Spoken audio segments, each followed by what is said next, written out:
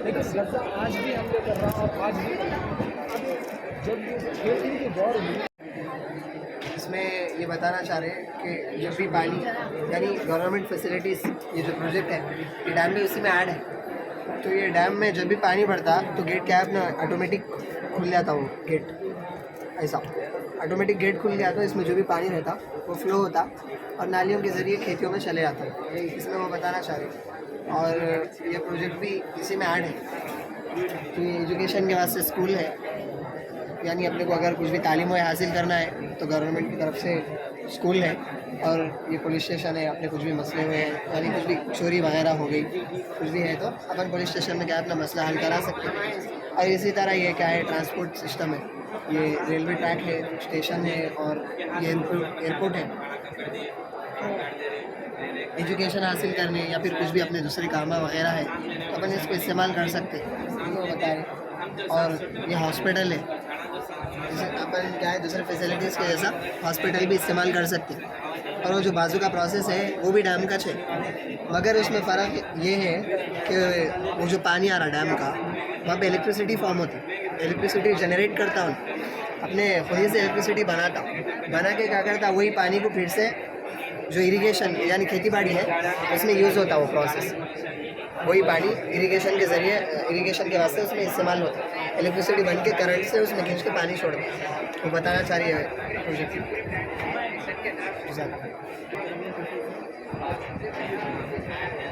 اسے electricity current بنتا. السلام علیکم ورحمۃ اللہ وبرکاتہ. ہمارے اس پروجیکٹ کا نام ہے اسکیلیٹل سسٹم. اسکیلیٹل سسٹم مانے ہڈیوں کا ڈھانچہ. ہمارے جسم میں جو ہے نا ہڈیوں کا ڈھانچہ ہے. ہمارے جسم میں ہڈیاں بہت کام آتی ہیں. مثال کے طور پر ہڈیوں کی وجہ سے ہم اس جگہ پر بیٹھ سک رہے ہیں. اور سے ہڈی نہیں رہتی تو نہ بیٹھ سکتے, نہ اٹھ سکتے, نہ چل سکتے, نہ کھا پی سکتے, نہ پھر سکتے, کچھ نہ کھیل کود کر سکتے ہیں. اسی لیے ہمیں ہڈیوں کی بات کرنا چاہیے. مثال کے طور پر اور سے ہمیں گردن کی ہڈی میں کچھ فالٹ آ گیا تو یہ جو ہے نا گردن صحیح نہیں کرتا, اتنا حصہ پورا صحیح کام نہیں کرتا, صحیح کام نہیں کرتا. اور ایک کندھے کی ہڈی میں کچھ فالٹ آ, شولڈر میں کچھ فالٹ آ, شولڈر کی ہڈی میں کچھ فالٹ آ گیا تو پورا ہاتھ صحیح کام نہیں کرتا.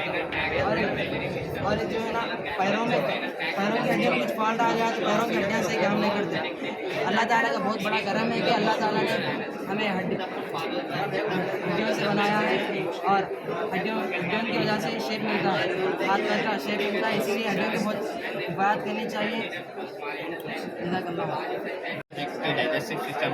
Our digestive system is a network of organs that help you digest and absorb nutrition from your food. Our gastrointestinal tract and biliary system. Our gastrointestinal tract is a series of hollow organs that are all connected to each other, leading from your mouth to your anus. Then follows the passage as to mouth and buccal cavity to esophagus to stomach, and then duodenum to small intestine to large intestine and rectum. The fecal matter to passes through to anus. جب نبی صلی اللہ علیہ وسلم مکے سے ہجرت کر کے مدینہ المنورہ آئے تو سب سے پہلے حضرت ابو ایوب انصاری رضی اللہ عنہ کے مکان پر آپ نے قیام کیا، اور حضرت ابو ایوب انصاری رضی اللہ عنہ کے مکان کے سامنے ایک خالی جگہ تھی جو کہ 2 یتیم بچوں کی تھی، اور وہ یتیم بچے حضرت سہل اور سہیل رضی اللہ عنہما تھے۔ تو وہ جگہ آپ علیہ الصلوۃ والسلام کو پسند آئی، آپ علیہ الصلوۃ والسلام نے اس کا انتخاب کیا مسجد بنانے کے لیے۔ آپ علیہ الصلوۃ والسلام چاہ رہے تھے کہ اس مسجد کو خریدیں، لیکن وہ یتیم بچوں نے کہا کہ ہم آپ کو قیمتاً نہیں بلکہ ہدیہ کر دیں گے، لیکن آپ علیہ الصلوۃ والسلام نے ان کو 10 دینار دے کر قیمتاً اس زمین کو خرید لیا۔ زمین خرید کر آپ علیہ الصلوۃ والسلام نے یہ مسجد تعمیر کی۔ سب سے پہلے اس نقشے کے اندر ہمیں 3 مسجدیں دیکھنا ہے۔ تو سب سے پہلے یہ آپ علیہ الصلوۃ والسلام نے مسجد بنائی، اور جب تک آپ علیہ الصلوۃ والسلام مکے کے اندر تھے تو وہاں بین القبلتین یعنی بیت المقدس اور مکۃ المکرمہ کے درمیان رخ کر کے آپ نماز پڑھا کرتے تھے، لیکن جب مدینہ منورہ آپ ہجرت کر کے آ گئے تو یہ چیز یہاں پر دشوار ہو گئی، مشکل ہو گئی۔ جب یہ چیز یہاں مشکل ہو گئی تو اللہ تعالیٰ نے آپ علیہ الصلوۃ والسلام کو حکم دیا کہ بیت المقدس کی طرف رخ کر کے نماز پڑھیں۔ تو پھر آپ علیہ الصلوۃ والسلام بیت المقدس کی طرف رخ کر کے نماز پڑھنے لگے، اور بیت المقدس کے بالکل سامنے صفہ چبوترا ہے، اور یہ صفہ چبوترا صحابہ رضی اللہ عنہم اجمعین جو ہجرت کر کے مدینہ آئے تھے، جو غریب تھے، ان کے لیے آپ علیہ الصلوۃ والسلام نے رہنے کے لیے بنوایا تھا۔ پھر اسی کے ساتھ اس مسجد کو آپ علیہ الصلوۃ والسلام نے جس وقت تعمیر کیا 2 حجرے حضرت عائشہ حضرت سودا رضی اللہ عنہما کی بھی تعمیر کی، اور اس سے پہلے آپ علیہ الصلوۃ والسلام حضرت ابو ایوب انصاری رضی اللہ عنہ کے مکان پر رہتے تھے۔ یہ سب سے پہلے مسجد آپ علیہ الصلوۃ والسلام نے بنائی۔ اس کے بعد آپ علیہ الصلوۃ والسلام دوسری جو ہے مسجد کے اندر توسیع کی، اور یہ توسیع اس وقت ہوئی جب آپ علیہ الصلوۃ والسلام غزوہ خیبر سے آئے۔ غزوہ خیبر سے آنے کے بعد جب مسلمان بہت سارے لوگ اسلام میں داخل ہونے لگے تو جگہ اب وہ ناکافی ہو گئی، تو آپ علیہ الصلوۃ والسلام نے چاہا کہ مسجد کی توسیع کی جائے، اور اللہ نے جب حضور صلی اللہ علیہ وسلم بیت المقدس کی طرف رخ کر کے نماز پڑھتے تھے ہر وقت آپ کی یہ خواہش ہوتی تھی کہ قبلہ مکۃ المکرمہ کو بنا لیا جاتا۔ اللہ نے قرآن میں کہا کہ فَلَنُوَلِّيَنَّكَ قِبْلَةً تَرْضَاهَا، آپ جس کو پسند کرتے ہیں ہم آپ کو اس طرف پھیر دیتے ہیں۔ تو اللہ نے آپ کو جو ہے مکے کی طرف رخ کر کے نماز پڑھنے کا پھر حکم دے دیا، آپ صرف بیت المقدس کی طرف 16 یا 17 مہینہ رخ کر کے نماز پڑھیں، اس کے بعد مکے کی طرف قبلہ کر دیا گیا۔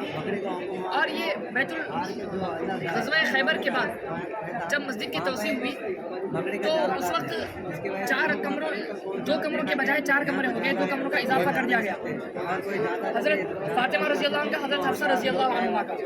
پھر اس کے بعد حضرت عمر رضی اللہ عنہ کے زمانے میں بھی توسیع ہوئی، عثمان رضی اللہ عنہ کے زمانے میں ہوئی، پھر اس کے بعد ولید بن عبد الملک کے زمانے میں توسیع ہوئی، جن کے زمانے میں 4 مینار بنائے گئے، مسجد کے ہر طرف ایک مینار لگایا گیا۔ اس کے بعد دور خلافت میں خلافت عثمانیہ کے زمانے میں ہرا گنبد بنایا گیا۔ گنبد اس سے پہلے تھا لیکن گنبد بیضا کے نام سے تھا، یہاں پر گنبد خضرا کے نام سے ہوا، اور اس توسیع کے اندر حجرے اور آپ علیہ الصلوۃ والسلام کا جو روضہ تھا وہ مسجد کے اندر شامل کر لیا گیا، کیونکہ مسجد لمبی ہو گئی تھی۔ اور وہ جو گنبد بنایا گیا کہ وہ ہے جہاں آپ علیہ الصلوۃ والسلام توسیع سے پہلے امامت کرتے تھے، جہاں کھڑے ہو کر، اور توسیع کے بعد وہاں پر ایک نشان بنا لیا گیا کہ یہاں آپ علیہ الصلوۃ والسلام کھڑے ہو کر امامت کرتے تھے۔ اور اس کے بعد جب ہم مدینہ منورہ جاتے ہیں تو دیکھتے ہیں کہ وہاں ایک باب السلام نامی ایک دروازہ نظر آتا ہے، تو وہاں سے لوگ جاتے ہیں داخل ہو کر یہاں آپ علیہ الصلوۃ والسلام پر سلام پڑھتے ہیں۔ سلام پڑھنے کے بعد یہاں باب البقیع نامی دروازے سے باہر نکلتے ہیں تو فوراً یہاں پر جنت البقیع نظر آتا ہے، اور جنت البقیع پہلے اس مسجد سے پہلے شہر کے بہت باہر تھا، لیکن جب اس مسجد کی توسیع ہوئی تو یہ مسجد سے بالکل متصل ہو گیا۔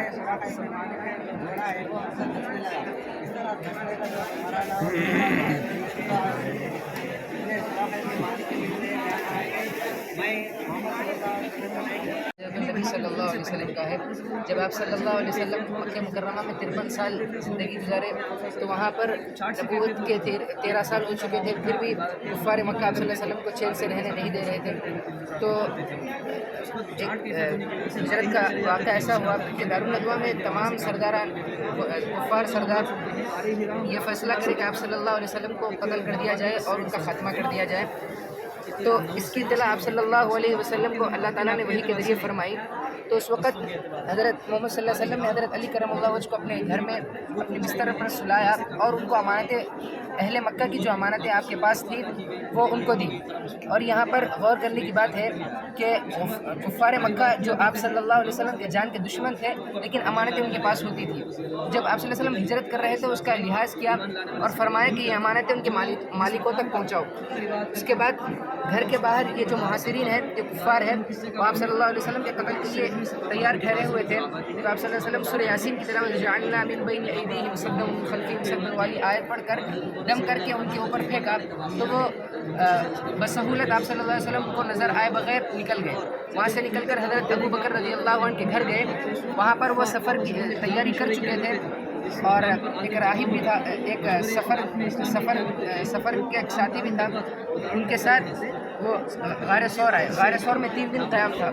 غار ثور کا واقعہ اس طرح ہے کہ کفار مکہ آپ صلی اللہ علیہ وسلم کو پیچھا کرتے کرتے غار ثور تک پہنچ گئے. اتنے قریب پہنچ چکے تھے کہ اگر جھک کر دیکھتے تو آپ صلی اللہ علیہ وسلم دکھ جاتے. اس وقت حضرت ابو بکر رضی اللہ عنہ کو ڈر ہوا کہ کفار آپ کو دیکھ لیں گے, تو آپ صلی اللہ علیہ وسلم نے فرمایا کہ لا تحزن ان اللہ معنا, تو آپ ڈریے مت کہ اللہ تعالیٰ ہمارے ساتھ ہے. تو اللہ تعالیٰ نے اس وقت غار پر ایک مکڑی کا جالا رکھ دیا تھا جس کی وجہ سے لوگ یہ سمجھے کہ اس پر تو مکڑی کا جالا, اس میں تو کوئی جا نہیں سکتے, لہٰذا وہ دیکھ کر وہ واپس چلے گئے. پھر یہاں 3 دن کے قیام کے بعد خیمے معبد کے بعد پہنچے اور یہاں سے یہاں تک غار سے معبد کے خیمے تک 130 کلومیٹر کا فاصلہ ہے. جب یہاں پہنچے تو آپ صلی اللہ علیہ وسلم کو بھوک محسوس ہو رہی تھی.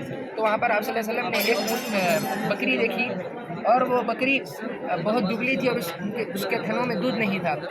تو آپ صلی اللہ علیہ وسلم اللہ تعالیٰ سے دعا کرے اور اس پر ہاتھ پھیرے تو اس میں دودھ نکلا اور سب سیر ہو کر دودھ پیے.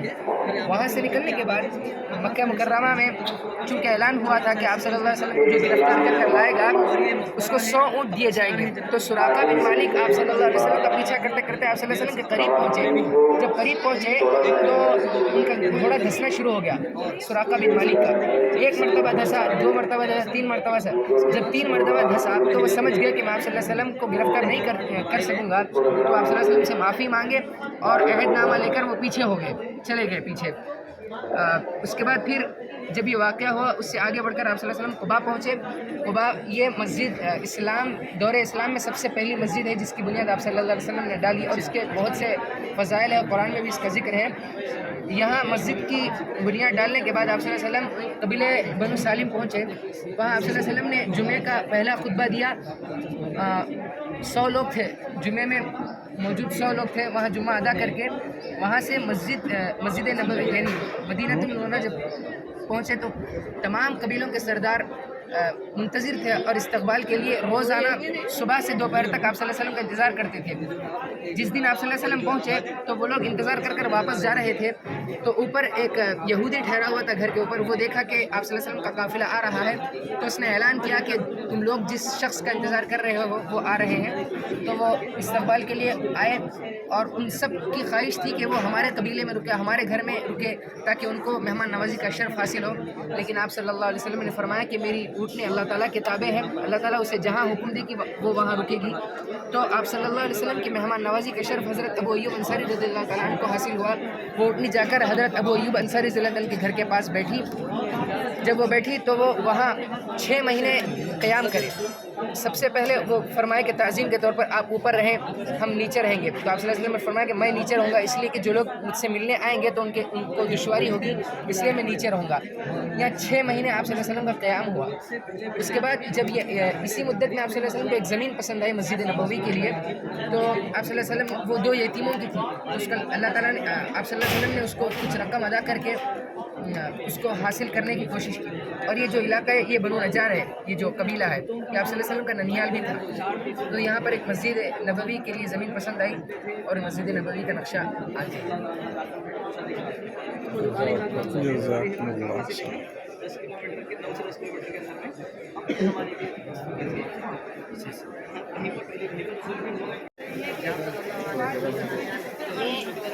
جنگ بدر ہوئی کہ اسلام کی سب سے پہلی جنگ. اللہ کے نبی صلی اللہ علیہ وسلم مکہ سے مدینہ ہجرت کر کے گئے تو مدینے میں جانے کے بعد بھی جو لوگ مکہ میں رہتے وقت پریشان کرتے تھے، مدینے کے جو بڑے بڑے لوگ تھے ان کی مدد سے بھی اللہ کے نبی کو پریشان کرتے تھے کہ آپ اگر محمد سے جنگ نہیں کریں گے تو ہم آ کے مدینے میں جنگ کریں گے. تو اللہ کے نبی صلی اللہ علیہ وسلم نے یہ پلان بنایا کہ مکہ سے ملک شام جو راستہ جو قافلہ تجارت کے لیے جاتا ہے بدر پر آ کے اس قافلے کو روک لیا جائے تاکہ اس قافلے کے بعد جو مال آئے گا اسے مدینے پر چڑھائی نہ ہو. تو اللہ کے نبی صلی اللہ علیہ وسلم کو یہ اپنے جاسوسوں کے ذریعے سے خبر ملی کہ مکہ سے ابو سفیان کا قافلہ ملک شام تجارت کے لیے جا رہا ہے. تو اللہ کے نبی 200 صحابہ کو لے کر آئے اس قافلے کو روکنے کے لیے. لیکن ہوا یہ کہ اللہ کے نبی کے اور صحابہ کے آنے سے وہ قافلہ ملک شام نکل چکا تھا. اللہ کے نبی اور صحابہ واپس چلے گئے. پھر جب اللہ کے نبی صلی اللہ علیہ وسلم کو رمضان المبارک میں اطلاع پہنچی کہ جو قافلہ چند مہینے پہلے مکہ سے ملک شام گیا تھا اور وہ قافلہ تجارت مکمل کر کے نفع مال لے کر پھر مکہ واپس لوٹ رہا ہے، تو اللہ کے نبی صلی اللہ علیہ وسلم اور 313 صحابہ کو لے کر قافلہ کا جو مال ہے اس کو لینے کے لیے اس بدر والے مقام پر آنے کے لیے نکلے. بیچ میں بیر روحا ہے یہاں جہاں پہ اللہ کے نبی صلی اللہ علیہ وسلم ایک کنواں ہے اس کے پانی سے وضو کرتے تھے. قریۃ صفرا وغیرہ بھی. قریۃ صفرا پر آنے کے بعد اللہ کے نبی کے اطلاع پہنچی کہ ابو سفیان کا قافلہ قریب میں اور ابو سفیان کو یہ معلوم ہوا کہ مسلمانوں کا لشکر قریب میں. اس کے بعد اللہ کے نبی صلی اللہ علیہ وسلم کے قریب ہے یہ معلوم ہو گیا تو ابو سفیان نے یہ قاصد بھیجا مکے کی طرف کہ تم جا کر مکہ میں یہ بول دو کہ ہماری مدد کے لیے آ جاؤ، ہم محفوظ نہیں ہیں.